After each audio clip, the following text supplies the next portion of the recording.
Haleluya, puji nama Tuhan. Shalom Ibu Bapak yang saya kasih dalam Tuhan Yesus Kristus. Shalom semuanya. Haleluya, saya undang Ibu Bapak bisa berdiri bersama-sama.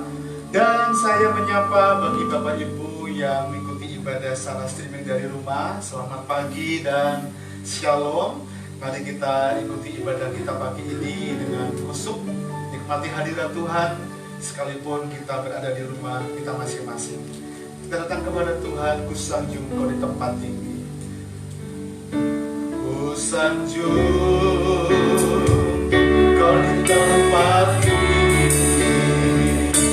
semua berkah Imam besar aku.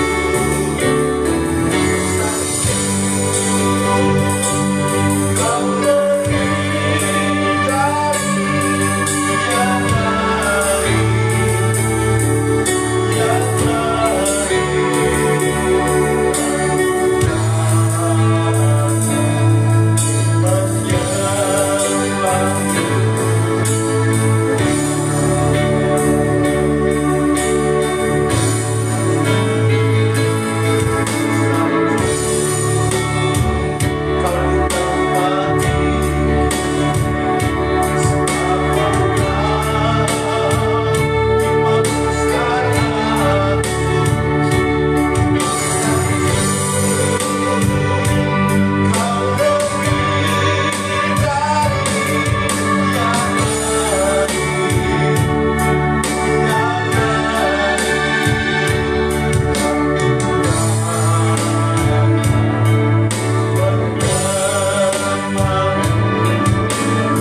yang datangnya dari Bapa.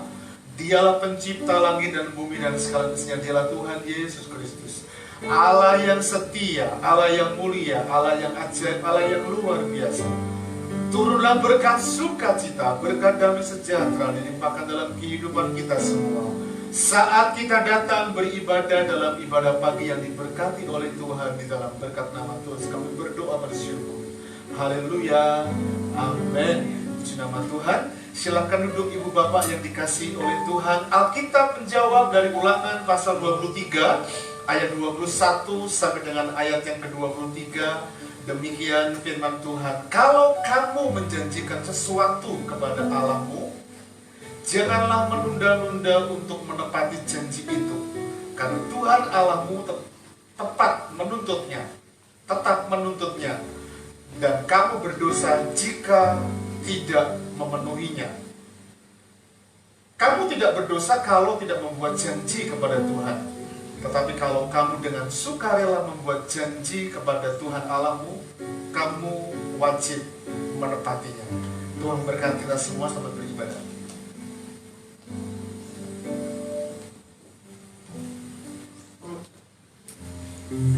Shalom Bapak Ibu yang terkasih di dalam Tuhan, yang ada di ruangan ini maupun yang ada di rumah yang mengikuti ibadah secara streaming. Mari kita semua datang kepada Tuhan. Kita mau bersyukur kepada Tuhan, Bapa kita yang sungguh baik. Meskipun keadaan kita tidak selalu baik, tapi Bapa kita baik. Dia setia memberikan jalan keluar meskipun kadang-kala kita tidak melihatnya. Tetapi Tuhan itu pasti setia.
besar. Engkau Allah yang maha dahsyat. Engkau Allah yang ajaib dan luar biasa. Tapi Engkau mengasihi kami dengan kasih setia yang tanpa batas. Engkau penuh kebaikan dengan kami. Meskipun kami kadangkala tidak melihat karena keterbatasan kami secara manusia. Kami seringkali tidak melihat Engkau setia, tapi Engkau tetap setia dalam hidup kami. Terima kasih Tuhan, karena Engkau Bapa yang sungguh baik dalam hidup kami. Kasih setiamu sempurna, Engkau luar biasa. Kami bersyukur Tuhan, kami bersyukur Tuhan. Kami ingin Tuhan sepanjang hidup kami memuliakan Engkau. Kami ingin Tuhan sepanjang hidup kami dapat menyatakan kasih Tuhan dalam hidup kami. Terima kasih Tuhan, terima kasih karena kasih setiamu yang besar dalam hidup kami. Pagi ini Tuhan, kami memberikan diri kami, hati kami, pikiran kami. Biarlah kami semua, baik yang ada di ruangan ini maupun kami yang ada di rumah masing-masing yang mengikuti ibadah secara streaming, lawatan-Mu dapat kami rasakan, hadirat-Mu dapat kami rasakan, dan kami akan dipenuhi dengan ucapan syukur, sukacita yang dari Tuhan, kerinduan yang besar kepada Tuhan, sehingga kami semua akan diberkati Tuhan pagi ini, dikenyangkan, dipuaskan oleh kasih Tuhan. Terima kasih Tuhan, terima kasih. Pimpin kami semua dengan Roh Kudus-Mu. Di dalam nama Tuhan Yesus kami berdoa dan bersyukur. Haleluya. Amin. Mari kita berdiri saudara. Kita bersyukur punya Allah yang dahsyat ya. Allah yang luar biasa. Gunung batu kita dan keselamatan kita. Tuhanlah kekuatan dan mazmurku.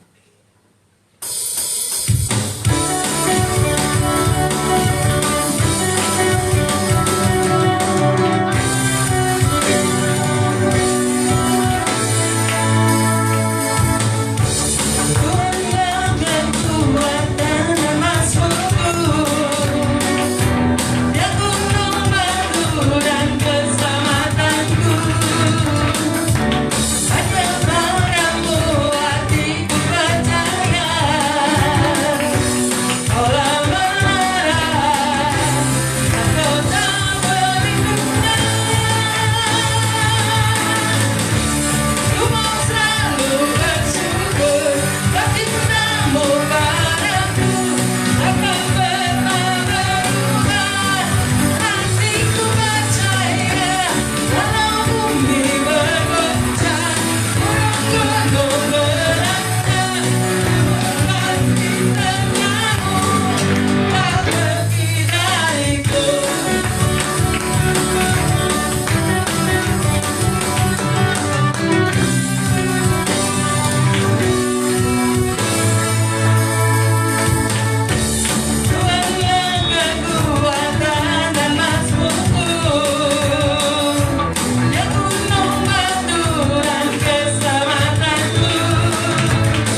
sehingga kita tidak salah di dalam menjalani hidup ini. Firman-Mu pelita bagi kakiku.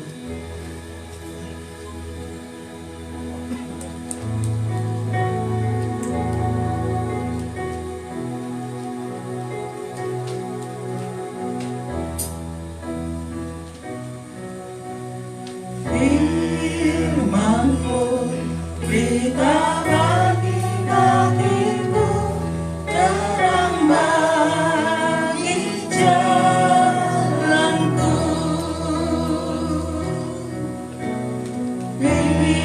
Firman-Mu pelita bagi kakiku, terang bagi jalanku.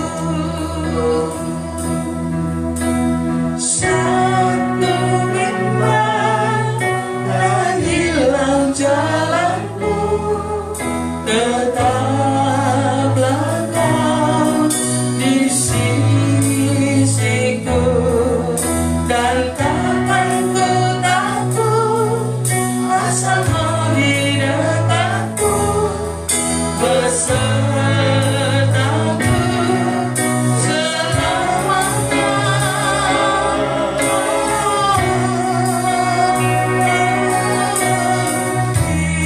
Firman-Mu pelita bagi kakiku, terang bagi jalanku. Firman-Mu pelita bagi kakiku, terang bagi jalanku. Satu firman dan hilang jalanku, tetaplah Kau di sisiku, dan takkan ku takut asal Kau di dekatku, besertaku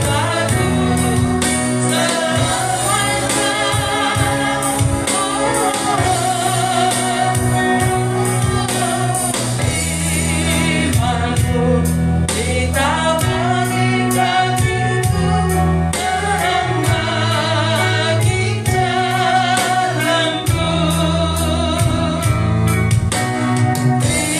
Firman-Mu pelita bagi kakiku, terang bagi jalanku. Waktu ku bimbang dan hilang jalanku, tetaplah Kau di sisiku, dan takkan ku takut asal Kau di dekatku, besertaku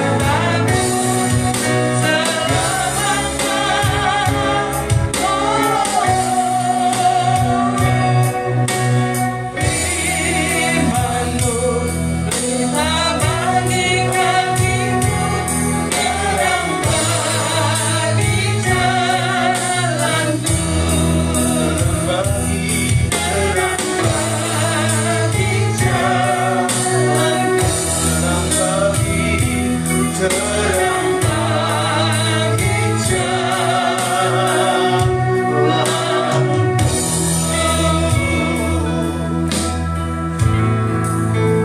Kami mengucap syukur Tuhan.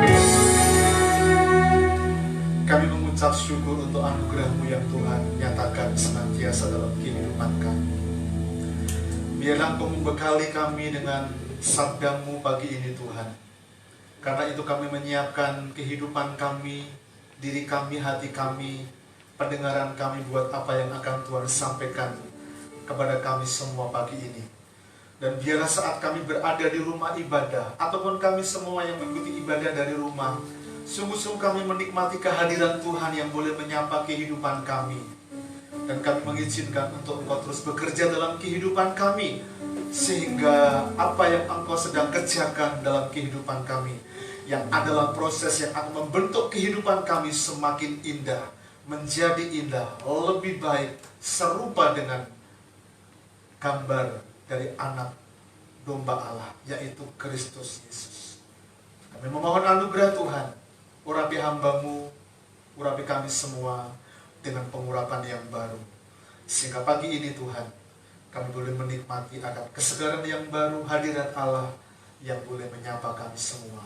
Kami bersyukur demi nama Tuhan, kami berdoa, haleluya, amin. Puji nama Tuhan. Bapak Ibu, senang sekali kembali kita bisa beribadah, berjumpa pagi ini dalam ibadah kita. Oke, kita akan bersama-sama kembali belajar firman Tuhan. Setelah kita jeda hari Minggu kemarin, kita ada pengkhotbah tamu dan kita belajar tentang bagaimana pemeliharaan Tuhan di setiap musim dalam kehidupan kita. Kita kembali untuk masuk di seri khotbah di bukit, seri yang ke-17. Siapkan diri dan hati kita baik-baik supaya kita diberkati oleh Tuhan dan pembicaraan dengan sesama diakhiri. Dan waktunya pagi ini untuk kita siapkan dan hari kehidupan kita untuk Tuhan berbicara kepada kita. Bapak Ibu yang dikasihi Tuhan, ini adalah seri yang ke-17 dari seri khotbah di bukit. Saya berikan judul Jangan Bersumpah Palsu. Mari kita akan ucapkan bersama-sama judul ini, 1, 2, 3. Jangan bersumpah palsu. Saya akan bacakan untuk pembacaan teks dari Matius pasal yang kelima ayat 33 sampai dengan ayat yang ke-37. Demikian firman Tuhan.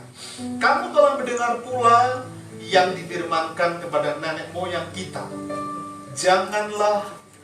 jangan bersumpah palsu, melainkan peganglah sumpahmu di depan Tuhan.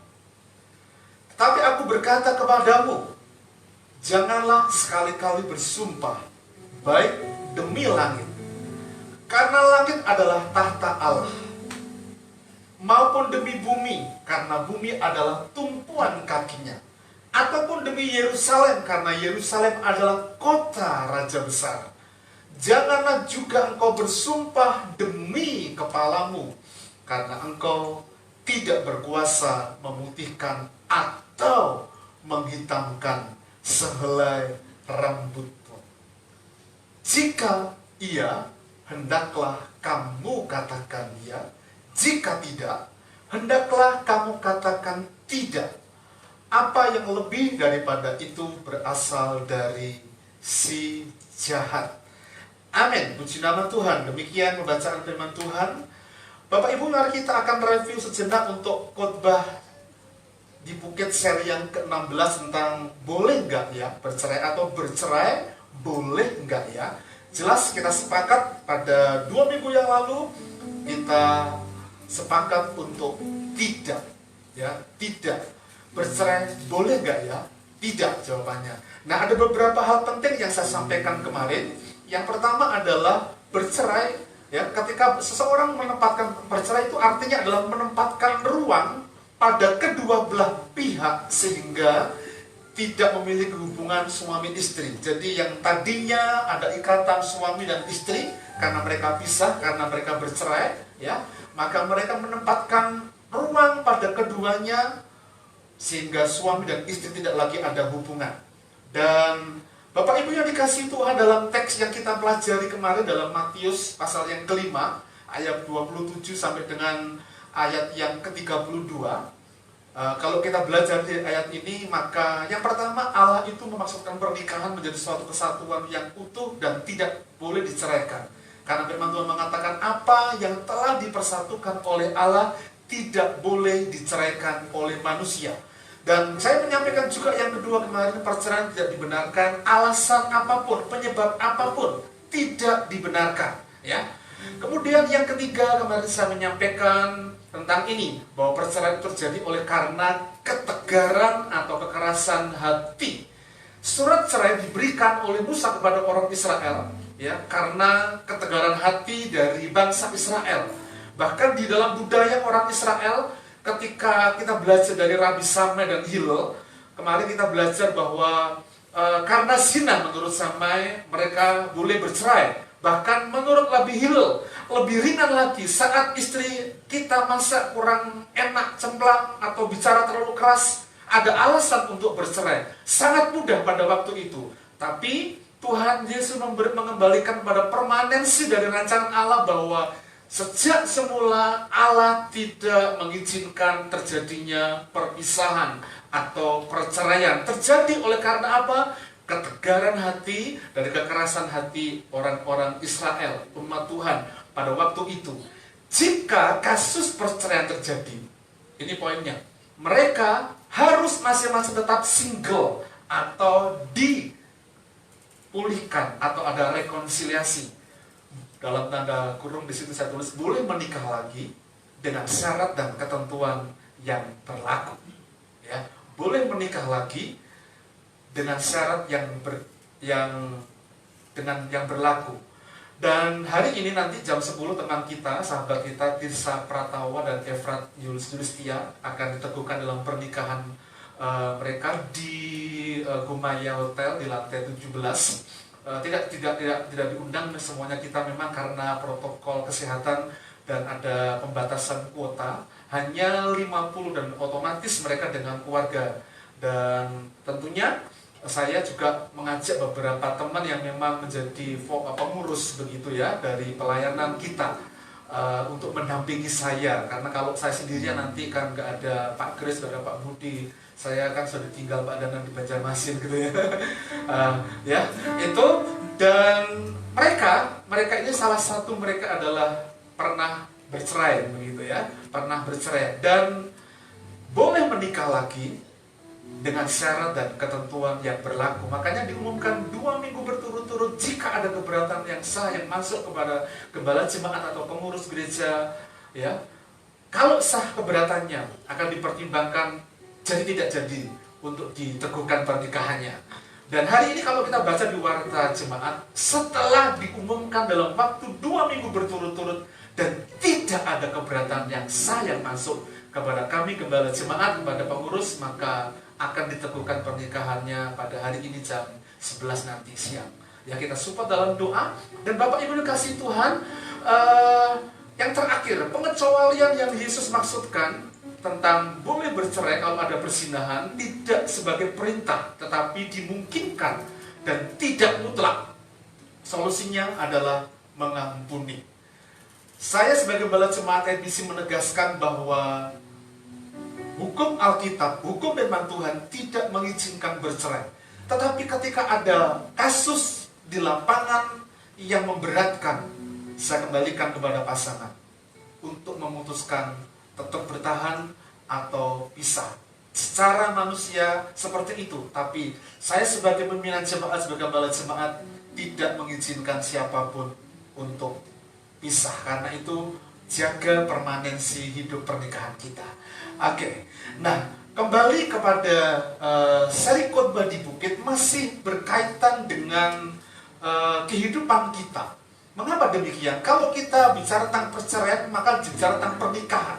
Dalam pernikahan itu ada janji nikah, ada promise keeper, ada sumpah yang kita ucapkan. Nah, tapi kemudian Yesus memberikan pengajarannya, dan saya beri judul khotbah pagi ini, seri khotbah di bukit pasal seri ke-17 dengan jangan bersumpah palsu. Artinya apa? Kalau itu dikaitkan dalam pernikahan kita, dalam usaha membangun rumah tangga kita, dalam usaha bisnis kita dan sebagainya, maka betul-betul kita harus pegang baik-baik janji, sumpah, promise keeper itu. Supaya apa? Tidak ada kepalsuan di antara suami istri, tidak ada kepalsuan di antara kita sebagai anak-anak Tuhan, sesama anggota jemaat yang berbisnis sebagainya. Tidak ada kepalsuan, tetapi kita pegang janji itu. Nah, Bapak Ibu yang dikasihi Tuhan, saya memberikan satu pengertian tentang bersumpah dan bersumpah palsu seperti ini. Bersumpah itu memiliki pengertian begini: mengikut sertakan Tuhan dalam kesepakatan bahwa apa yang dikatakan oleh orang yang bersumpah itu benar. Misalnya nih, kalau saya mengetahui terjadi pembunuhan misalnya di daerah Cakrawala, saya tahu kronologisnya dari sejak terjadinya mau membunuh sampai terjadi pembunuhan, saya tahu. Maka ketika saya dihadirkan sebagai saksi di pengadilan, ya, saya harus meletakkan tangan saya di atas kitab suci, ya, di atas kitab suci, dan saya harus mengatakan seperti apa yang saya lihat. Seumur-umur saya baru sekali mengikuti sidang dan saya disumpah. Itu pun sangat mengecewakan bagi saya karena sidang perceraian, ya. Sidang perceraian saya nggak enak, tapi karena ya udahlah, disumpah. Dan saya mengatakan seperti apa yang saya lihat, yang saya alami, yang saya perhatikan. Jika saya mengatakan tidak seperti apa yang saya perhatikan dan yang saya lihat, karena ketika mengikut sertakan Tuhan, maka saya sedang berbohong dan saya meletakkan sebagai sumpah palsu. Bersumpah palsu yang berarti seperti ini, mengklaim bahwa Tuhan akan membenarkan kita, membenarkan orang tersebut. Bahkan ketika kita berbohong, itu sumpah palsu. Bahkan kita sedang menjebak Tuhan untuk membenarkan diri orang yang bersumpah. Dan itu sama dengan menjadikan Tuhan pembohong. Hati-hati ya. Jadi saya berharap Bapak Ibu pegang apa yang saya sampaikan pagi ini, supaya betul-betul kita menikmati akan kebaikan Tuhan, anugerah Tuhan di dalam kehidupan kita. Baik ketika kita berjanji kepada pacar kita, teman yang nanti jadi teman hidup kita karena kita masih muda, ya. Kalau kita janji, ya harus ditepati. Kalau kita bersumpah, bernasar, seperti ayat yang saya bacakan tadi, harus betul-betul ditepati. Nah, Bapak Ibu yang dikasihi Tuhan, nampaknya Tuhan Yesus menegur kembali, mengecam kembali tentang ajaran orang Farisi. Nah, mengapa? Karena ternyata di dalam perjanjian lama itu ada banyak sekali penafsiran-penafsiran yang disampaikan, yang diajarkan oleh orang-orang Farisi dan ahli Taurat itu tidak seperti yang sesungguhnya. Dan hari ini, bacaan kita pagi ini, itu adalah tafsiran yang salah, yang tidak persis, yang dikutip oleh Tuhan Yesus. Sementara di perjanjian lama, ayat yang sama yang dikutip oleh Yesus yang juga itu adalah tafsiran ajaran orang Farisi yang salah, yang kemudian Yesus membenarkan dengan kesimpulan, jika ya katakan ya, jika tidak katakan tidak, selebihnya itu dari kuasa jahat. Misalnya nih, Imamat 19 ayat 12, di bilangan 30 ayat 2, ulangan 23 ayat 21, dikatakan salah satu ayat saja, janganlah kamu bersumpah dusta demi namaku, supaya engkau jangan melanggar kekudusan nama Allahmu, akulah Tuhan. Apabila seseorang laki-laki bernasar atau bersumpah kepada Tuhan, sehingga ia mengikat dirinya kepada suatu janji, maka janganlah ia melanggar perkataannya itu. Haruslah ia berbuat tepat seperti yang diucapkannya. Jadi janji, nasar, ya. Tidak seperti yang ditafsirkan oleh ahli Taurat dan orang-orang Farisi yang ada dalam Matius pasal yang ke-5 ini. Dan apabila engkau bernasar, ulangan 23 ayat 21, bernasar, berjanji, bersumpah itu sama dengan kepada Tuhan Allahmu, janganlah engkau menunda-nunda memenuhinya, sebab tentulah Tuhan Allahmu akan menuntutnya daripadamu, sehingga hal itu menjadi dosa bagimu. Lah, lalu apa yang dimaksud Tuhan Yesus Kristus mengecam tentang tidak boleh bersumpah? Ya, mari kita akan runtut lebih dahulu dari apa yang dikutip oleh Tuhan Yesus Kristus. Kemarin pada minggu-minggu yang lalu kita belajar tentang ini, ya. Jangan membunuh, kata Alkitab, kata Perjanjian Lama dalam hukum yang ke-6. Tapi Yesus mengatakan, ya, membunuh tidak dalam pengertian memang langsung begitu, tapi ketika kita punya perasaan benci, marah, bahkan kita mengatakan kepada saudara kita kafir, itu sama dengan artinya membunuh, gitu ya. Dan itu adalah pelanggaran hukum yang ke-6. Kemudian Matius yang ke-5 ayat 27 sampai 31, kemarin kita belajar, termasuk nyambung dalam perceraian itu tentang pelanggaran hukum yang ke-7. Ahli Taurat mengatakan, atau Taurat Tuhan mengatakan bahwa jangan berzina. Tetapi, kata Tuhan, apabila seseorang laki-laki melihat wanita, perempuan, dan mengingininya dalam hatinya, sudah dikatakan berzina dalam hatinya. Dan kalau tentang perceraian kemarin kita belajar 2 minggu yang lalu bahwa perceraian terjadi lebih banyak karena zina. Ya, kata zina dalam teks aslinya adalah porneo. Porneo itu tidak sekedar hubungan suami istri, hubungan di luar pernikahan, hubungan intim di luar pernikahan, hubungan intim sebelum menikah dan sebagainya. Tapi lebih dari sekedar itu, terjadinya sebuah penyimpangan LGBT gitu kalau boleh bahasa sekarang. Bahkan lebih dari itu, berhubungan seksual dengan binatang. Itu kata porneo, begitu sangat jahat begitu ya. Nah, kemudian bahasan kita pagi ini Matius pasal yang kelima ayat 32 sampai dengan ayat yang ke-37 yang mengatakan jangan bersumpah palsu. Itu kalau ada pelanggaran berarti Tuhan sedang mengingatkan kepada kita ada pelanggaran hukum yang ketiga dari hukum Taurat yang mengatakan jangan menyebut nama Tuhan Allahmu dengan sembarangan. Saya mengutip dari seorang yang bernama John Calvin. Dia mengatakan seperti ini, Allah menyalahkan atau mengecam dalam hukum Taurat bukan hanya tindakan sumpah palsu, tetapi perhatikan baik-baik, peremehan menganggap biasa sumpah yang mengurangi hormat dan takut kepada namanya. John Calvin juga mengatakan orang yang bersumpah palsu bukan hanya satu-satunya orang yang menggunakan nama Allah dengan sia-sia, karena ia mengucapkan nama Allah secara tak berarti dan menghina pada peristiwa-peristiwa remeh atau dalam percakapan sehari-hari. Karena itu hati-hati dengan ucapan-ucapan yang kita ucapkan. Ya Allah, ya Allah gitu ya. Tatan itu sering kali ngomong gitu ketika susah. Aduh ya Allah gitu, padahal Tuhannya bukan Allah gitu, tapi bahasanya saja gitu ya. My God, Jesus Christ. Bahkan sebagai lelucon, propaganda dan sebagainya, hati-hati ya. Bahkan ketika propaganda dan janji tentang sumpah mengangkat tangan, hati-hati. Karena kita sedang mengizinkan Tuhan selevel dengan kita, padahal dia adalah Allah yang kudus yang perlu kita hormati. Ya, hati-hati banget, terutama anak-anak muda ya. Anak-anak muda yang suka joke, yang suka kegojekan, dan kita mulai batasi.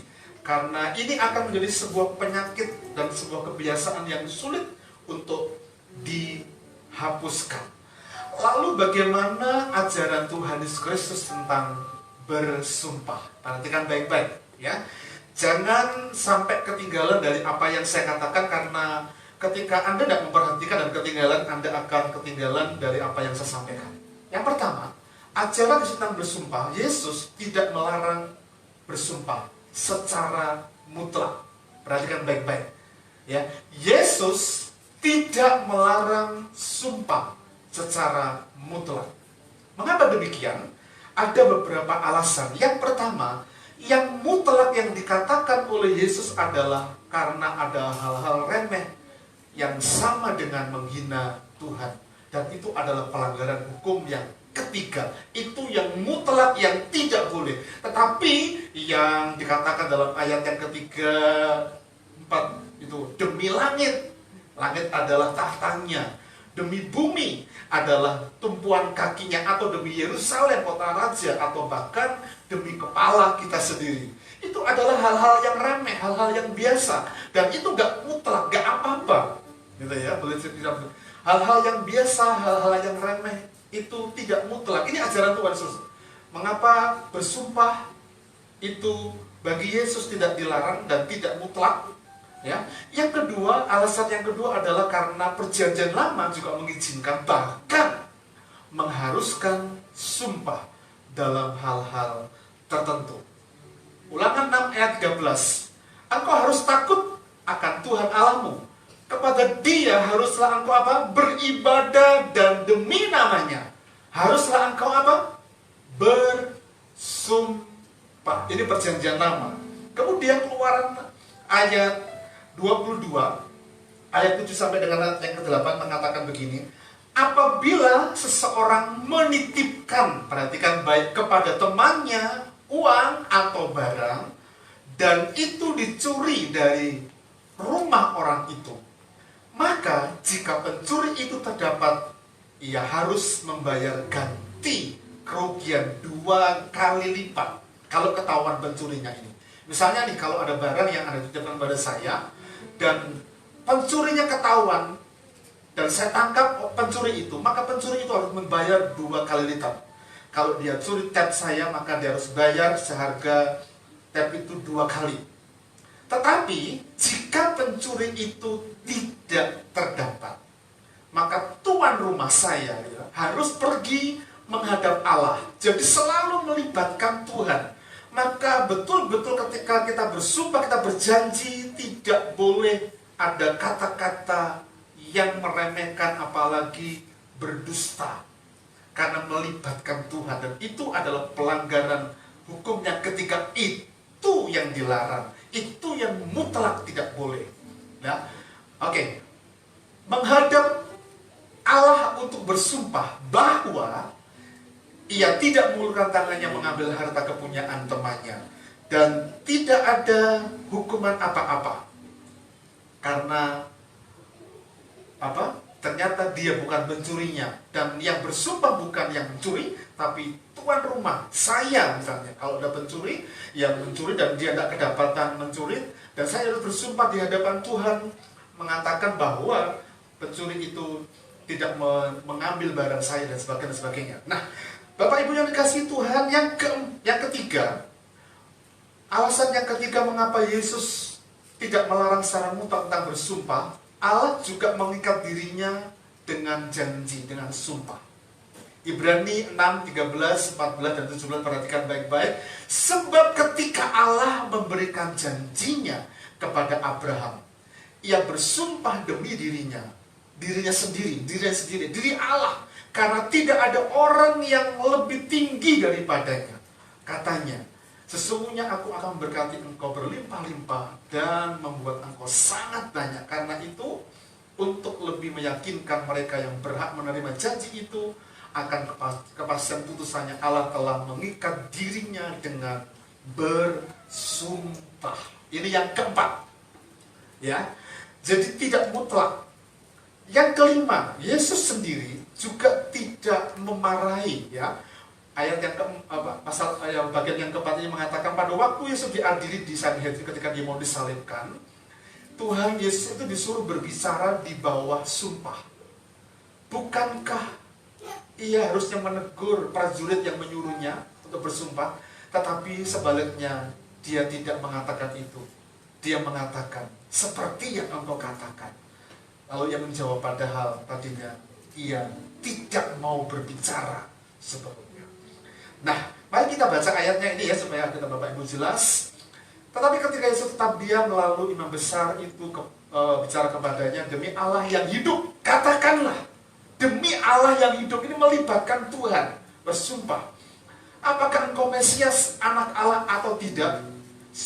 Sebelumnya Yesus ditanyai oleh prajurit, tidak ada satu kata patah pun yang keluar dari mulutnya. Tapi ketika dia ditanya, apakah engkau Mesias, anak Allah yang hidup, dia mengatakan, engkau mengatakannya. Padahal perkataan itu dimulai dengan demi Allah yang hidup.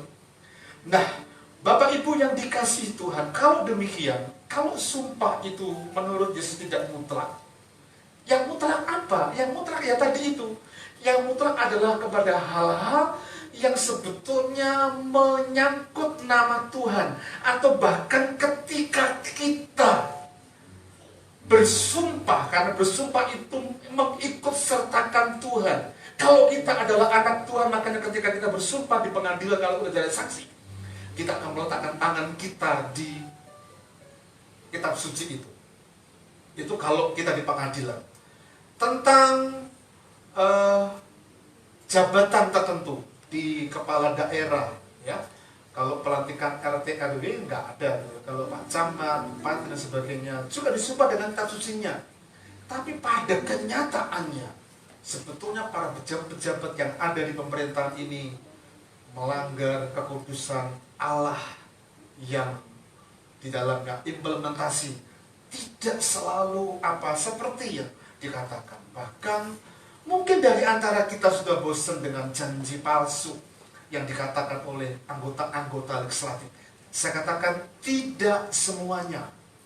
Tidak semuanya. Ya, tidak semuanya. Mereka yang punya harga bayar korban untuk bangsa kita ada banyak juga. Tapi karena itu sudah jadi penyakit kebiasaan dan masyarakat, aku besok kalau pemimpinnya calon presiden seperti itu, aku golput saja dia nggak pilih. Ya karena itu. Karena ketika meletakkan tangan sumpah di atas kitab suci tadi itu, implementasinya di lapangan, nothing. Tidak ada yang mencerminkan sikap iman yang religius di negeri kita, di bangsa ini. Karena itu kalau kita sebagai anak-anak Tuhan sekalipun bersumpah itu tidak mutlak. Jangan sekali-kali kita bersumpah apalagi dengan kata-kata yang sembrono, yang seringkali terucap dan menjadi latah. Gak boleh. Ya Allah, Jesus Christ gitu ya. Teman-teman yang rotok ke barat-baratan itu sudah Papa Ci. Nah, itu gak boleh karena itu melanggar kekudusan Tuhan. Lalu bagaimana? Ya gak usah. Nah, kalau seandainya kita diperhadapkan kepada seperti yang saya sampaikan tadi, kita melihat satu kejadian dan kita harus menjadi saksi dalam sebuah kejadian itu dan kita harus disumpah. Katakan ya seperti apa yang kita lihat dan katakan tidak seperti juga apa yang kita lihat.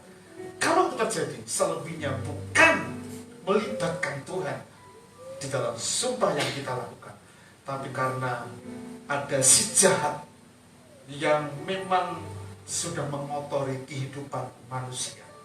Nah, itu yang pertama. Yang kedua, ajaran Yesus tentang bersumpah. Yesus melarang sumpah ini jika menganggap remeh sumpah atau bersumpah palsu. Mengapa? Karena hal bersumpah palsu yang menganggap remeh sumpah itu adalah penyakit yang sulit untuk diobati. Saya katakan tadi, mungkin dari banyak kita yang melihat, memperhatikan ketika seseorang disumpah dengan jabatannya, ternyata implementasinya nol, dan itu sudah terakumulasi bertahun-tahun. Dan sampai hari ini, kalau ada orang yang menyatakan kebenaran, kita lagi gak akan percaya, trust 100%. Karena apa? Sudah ada stories yang terjadi. Ada penilaian yang memang sudah terjadi dan kita punya divine untuk kita lawan itu. Kita gak lagi trust di dalamnya, tapi kita bertanya, benar gak ya orang itu? Ya, Presiden kita Jokowi itu sebetulnya kurang apa gitu ya. Saya nggak sedang berkampanye, tapi saya sedang menunjukkan sebagai contoh, membuktikan bagaimana selama hampir sekarang 8 tahun, hampir 10 tahun pemerintahan beliau, ada banyak hal yang dikerjakan. Itu pun dari rival-rivalnya ada banyak yang membuli. Karena apa? Ya itu tadi, adanya akumulasi dari sumpah palsu. Ya, ada akumulasi sumpah palsu. Bukan alamat palsu, tapi sumpah palsu yang terakumulasi, dan untuk trust itu tidak lagi mudah untuk, karena apa? Ya penyakit itu. Nah, mari kita perhatikan ayatnya lebih dahulu. Matius pasal 5 ayat 37 ini adalah ayat kunci untuk kita. Jika ya, hendaklah kamu katakan ya. Jika tidak, hendaklah kamu katakan tidak. Apa yang lebih daripada itu berasal dari si jahat. Lalu bagaimana mengobati penyakit suka bersumpah? Lalu bagaimana mengobati? Jadi karena sudah menjadi penyakit, ya harus diobati. Karena sudah kebiasaan, ya harus diobati. Yang pertama, sadari bahwa itu adalah merupakan dosa. Kalau itu merupakan dosa, karena apa yang lebih daripada itu, jika tidak kita katakan ya atau tidak katakan tidak, selebihnya berasal dari si jahat, yang adalah bapa pendusta, bapa pembohong. Dosa itu, sadari betul-betul. Karena itu Bapak Ibu Saudara yang dikasihi Tuhan, Mari kita belajar dengan baik-baik. Apalagi kalau kita diperhadapkan kepada sebuah hal yang memang membuat kita harus ngerti untuk kita lakukan atau tidak. Kalau itu adalah dosa, jangan lakukan. Kalau itu jadi sebuah kebiasaan dan perlu diobati karena sumpah, ya berhenti, jangan lakukan itu. Yang kedua, bagaimana mengobati penyakit suka bersumpah? Yang kedua adalah berusaha membuang dosa itu, sekalipun sudah menjadi kebiasaan. Ingat, dosa yang ada di kehidupan manusia sebelum Yesus disalibkan, dan ketika manusia pertama jatuh dalam dosa, ada dosa keturunan yang secara tidak langsung itu menjadi milik manusia. Tidak ada satu orang pun di dunia ini sebagai orang tua yang pernah ngajari anaknya, nak bohong ya nak mencuri ya. Tidak pernah ada. Tapi pertanyaannya, ada gak anak kita yang berbohong? Ada gak? Banyak. Ada anak kita yang suka melawan kita? Ada. Pernah kita ajari? Tidak pernah ada. Orang tua yang ngajari selalu baik. Tapi tadi itu loh, dosa yang sudah menjadi keturunan, yang mendarah daging dari sebuah kebiasaan. Dan itu harus ada usaha yang sedemikian rupa untuk kita lakukan, karena itu penyakit. Bersumpah itu penyakit. Tapi yang terutama, saudara-saudara, janganlah kamu bersumpah demi sorga, maupun demi bumi, atau demi sesuatu yang lain. Jika ya, hendaklah katakan ya. Jika tidak, hendaklah kamu katakan tidak, supaya kamu jangan kena hukuman. Saya mengutip dari seorang yang bernama Thomas Manton, dikatakan seperti ini: kebiasaanmu tidak akan memaafkan kamu kalau itu merupakan kebiasaanmu untuk berdosa. Artinya apa? Ketika kita berbuat dosa, kita gak akan pernah bisa menghapus dosa kita tanpa kita datang kepada Kristus yang adalah Tuhan dan Juru Selamat. Makanya dia menawarkan barang siapa yang percaya kepadanya tidak mendapatkan hukuman, melainkan memperoleh kehidupan yang kekal. Hanya percaya. Tapi untuk percaya itu tidak mudah. Percaya itu tidak mudah. Karena percaya itu menuntut untuk kita terus berjalan dalam proses kehidupan kita yang seirama dengan Tuhan, yang punya kebiasaan-kebiasaan menyenangkan Tuhan.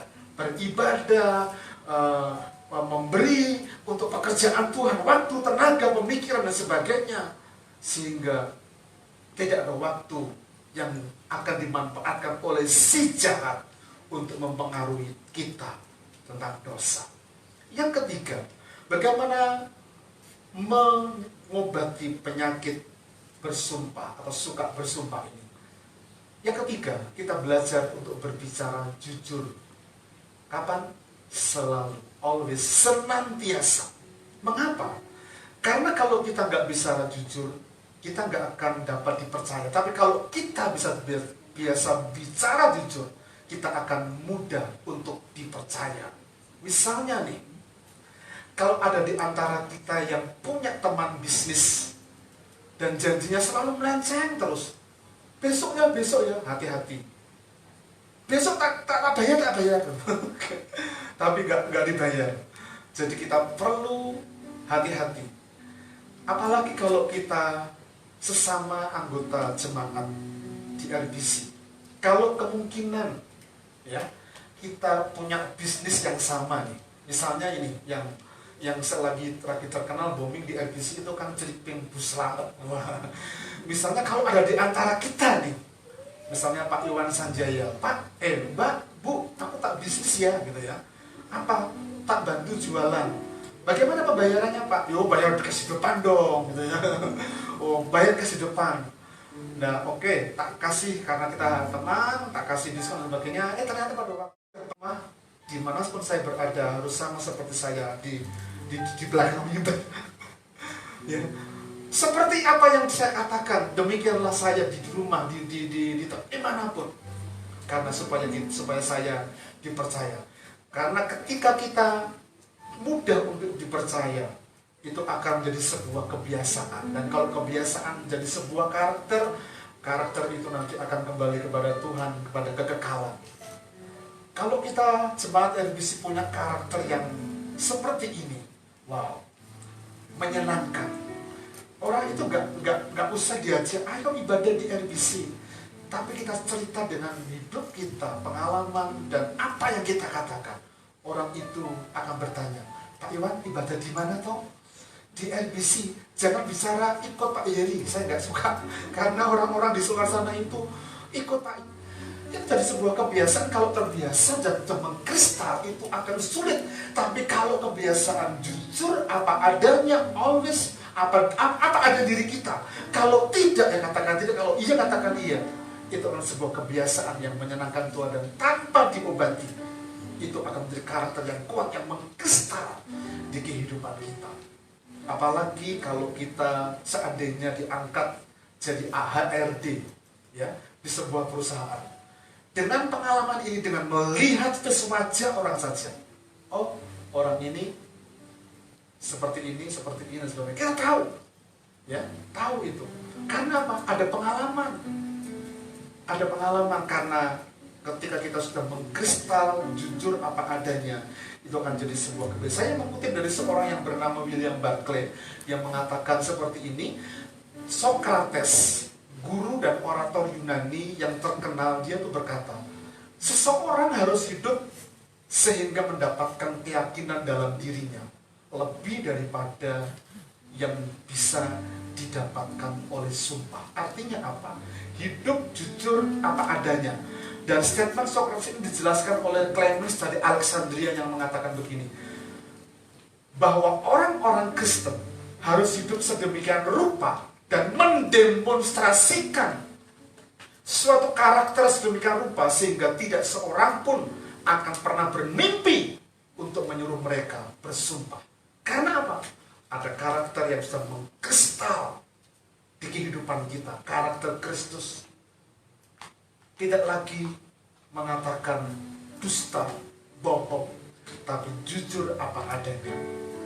Tentunya kita sebagai anak-anak Tuhan akan senang banget kalau teman-teman bisnis kita itu adalah orang yang sama dengan kita, jujur apa adanya, tidak pernah ada janji yang dibelanjani dan sebagainya. Nah, Bapak Ibu, yang keempat bagaimana mengobati penyakit suka berdusta. Yang keempat dan yang terakhir, jangan pedulikan kalau kita tidak dipercaya. Sekalipun tadi pernyataannya seperti itu, karena mengatakan kebenaran, karena sudah mengkristal kebiasaan tadi itu, kita tidak dipercaya dan mengatakan kebenaran, tidak perlu meyakinkan orang itu dengan jalan bersumpah. Kalau orang itu tidak mau percaya, biarkanlah ia tidak percaya. Biarkanlah Yeri berlalu. Anjing menggonggong, Yeri berlalu. Biarkanlah anjing menggonggong, Iwan Sanjaya tetap berlalu. Biarlah anjing menggonggong Purnomo Hadi yang berulang tahun berlalu, saudara. Anjing berlalu. Itu kekuatan kita. Kita nggak perlu meyakinkan, sumpah, aku sumpah. Sumpah demi apa? Ya, saya itu suka nonton preman pensiun. Nggak tahu preman pensiun, saya udah nonton beberapa kali, tapi ketika nonton itu kok ada value, ada nilai-nilai yang saya dapatkan. Ada seorang pembantu yang namanya Imas dan dipacari seorang preman namanya Dik-Dik. Ya, Imas ini jatuh cinta, mereka jatuh cinta, dan ketika Dik-Dik mengatakan cinta, aku cinta kepadamu, sumpah. Iya, sumpah demi apa? Saya ingatkan, sumpah demi apa? Dan itu ternyata jadi kebiasaan. Itu sinetron. Kita nggak usah perlu mengatakan begitu. Cukup dengan karakter kita yang memang kita perlu tunjukkan kepada dunia bahwa Kristus yang ada di dalam kehidupan kita. Saya akan mengakhiri dari seorang penulis yang bernama Adam Grant. Sebagai kesimpulan, cara yang terbaik adalah bersumpah sedikit mungkin Suatu sumpah tidak akan mengikat seorang pendosa yang tidak jujur, ataupun seorang pendusta. Dan seorang yang jujur tidak membutuhkannya karena karakter dan tingkah lakunya untuk bersumpah untuknya. Dengan demikian, kalau kita mengerti dan memahami, bersumpah, kata Tuhan, tidak dilarang karena tidak mutlak. Yang mutlak apa?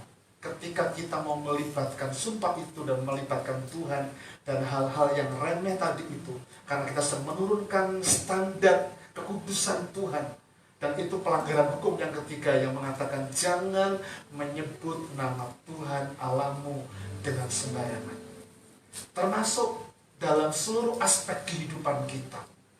Di dunia bisnis, ketika kita berbisnis, apalagi kalau bisnis dengan teman seiman, satu gereja lagi, jangan sampai di kemudian hari terjadi sebuah pertengkaran karena ada pernyataan di kemudian hari didapati sumpah yang namanya palsu. Buatlah MOU, ya, buatlah surat perjanjian, buatlah untuk supaya ada trust di antara kita. Karena kita itu mudah sekali untuk digoda tidak setia. Makanya saya mengajak 2022 yang akan datang, kita hidupi tentang value, nilai-nilai dari RBC yang itu mencirikan kehidupan kita. Faithful, ya, fokus, faithful, obedient, care, unity, dan serve. Hafal, semangat RBC harus hafal itu, ya, karena nanti di akhir periode akan ada bonusnya dari Tripin Bus Selamat. Loh, tenang, serius ini. Jadi Bapak Ibu, mari kita perhatikan dengan baik-baik kehidupan kita, ya. Mari kita berdiri bersama-sama dan renungkan firman Tuhan. Selidiki aku, lihat hatiku, apakah ku sungguh mengasihi Yesus yang Maha Tahu dan menilai hidupku, tak ada yang tersembunyi bagimu.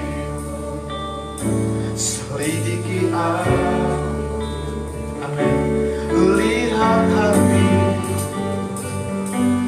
apakah ku sungguh mengasihi Yesus, Kau yang Maha Tahu dan menilai hidupku, tak ada yang tersembunyi bagimu. Telah kulihat kebaikanmu yang tak pernah habis di hidupku. Berjuang sampai akhirnya, Kau dapati aku tetap setia. Telah kulihat kebaikanmu yang tak pernah habis di hidupku. Berjuang sampai akhirnya, Kau dapati aku tetap setia. Bapak Ibu Saudara yang dikasihi Tuhan, dengan kasih Tuhan saya menyampaikan apa yang menjadi kehendak Allah untuk kita lakukan di dalam kehidupan kita.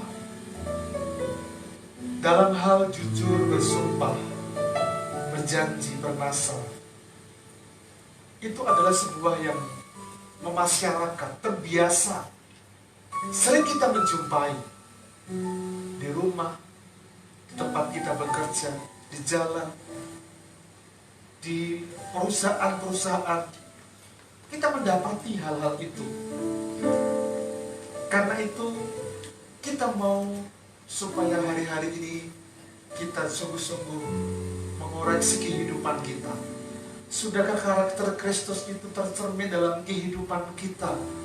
Mari kita imani dengan sungguh-sungguh, karena Dia berjanji untuk menyatakan sesuatu yang ajaib kepada kita ketika kita mengatakan ya, ketika ya, tidak ketika tidak. Selebihnya itu adalah berasal dari si jahat.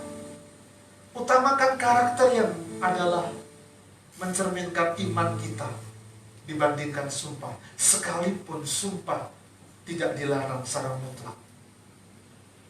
Tapi ada banyak kesempatan yang kita perlu tunjukkan kepada dunia tentang siapa diri kita, yang adalah Kristus yang hidup dalam kehidupan kita.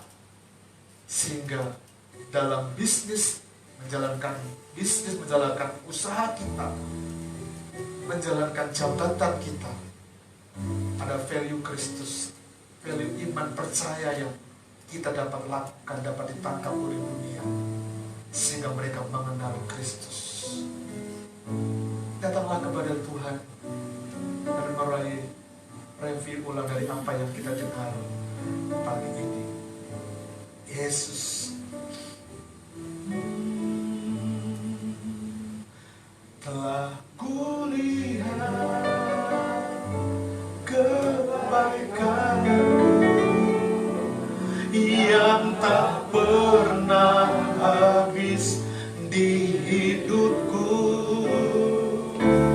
Ku berjuang sampai akhirnya Kau dapati aku tetap setia.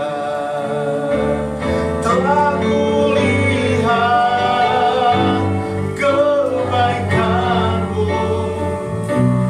yang tak pernah habis di hidupku.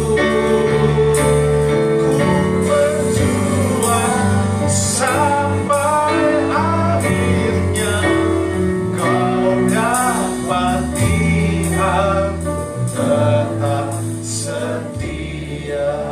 Bapak, mari Engkau taruh firman-Mu di hidup dan di hati kami, dan biarlah firman itu akan terus berbicara, menerangi seluruh langkah hidup iman kami Tuhan, sehingga hidup yang kami hidupi selalu seirama dengan kehendak Allah.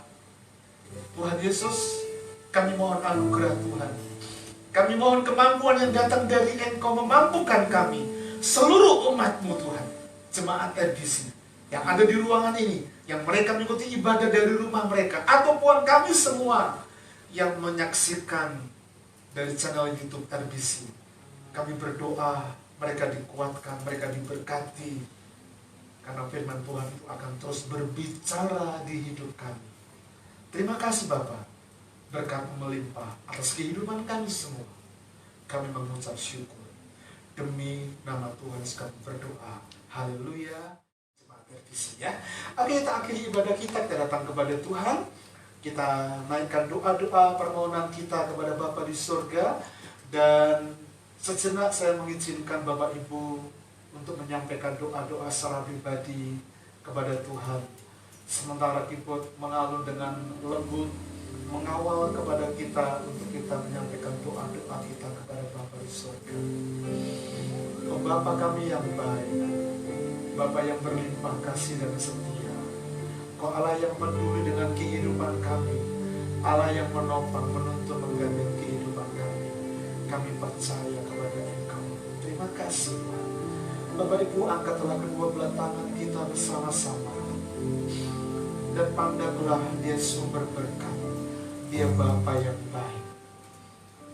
Pandanglah Dia sumber berkat, Bapa yang sempurna yang mengasihi kita. Dan pulanglah Engkau membawa berkat Allah, berkat yang datang dari Bapa dan dari Tuhan Yesus Kristus, dan persekutuan di dalam Allah Roh Kudus yang senantiasa memberikan berkat sukacita, berkat damai sejahtera dilimpahkan dalam kehidupan kita, Tuhan memberkati engkau dan melindungi engkau. Tuhan menghadapkan wajahnya yang kudus kepadamu dan memberikan berkat sukacita dan damai sejahtera. Engkau akan menjadi kepala dan bukan ekor. Dan berkat Allah itu akan terus membawa kamu progres naik dan tidak pernah turun.